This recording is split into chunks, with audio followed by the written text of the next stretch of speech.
ky veprim i saj neve na shqetëson dhe na brengos, sepse duhet ditur se kjo ministresh është në qeverinë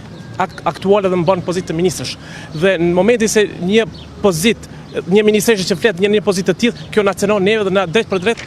na rrezikon për të rrjetësuar politika e saj për spasimin etnik ndaj shqiptarëve. Andaj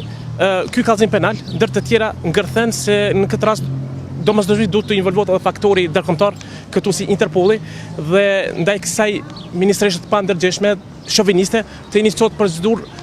e flet arrestit ndërkombëtar. Dhe në momentit e kopjes së saj, ne sigurisht do të kërkojmë ndihmë edhe nga misioni OKB-s dhe NATO, sepse duke ditur se ajo flet për spastim etnik ndaj shqiptarëve, duhet ditur se NATO-ja neve na ka shtruar edhe nga spastimi etnik që na ka bërë regjimi gjakatar i Miloševićit. Deklarimi i saj le që na shqetëson neve, na rrezikon si popullat dhe na kthen ato kujtimet e këqija serbe, të cilët kanë bërë spastimin etnik ndaj popullatës civile shqiptare, por në anën tjetër e rrezikon edhe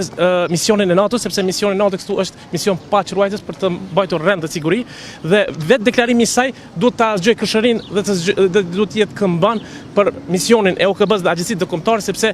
derisa ajo flet për spastimin etnik të shqiptarëve, atëherë edhe NATO duhet të brengoset, pasi që ende siguria jon është në duart e NATO-s dhe NATO na mbron për këtë arsye. Andaj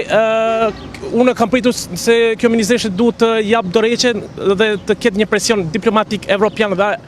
e më gjerë, por kam parë që deklarata saj është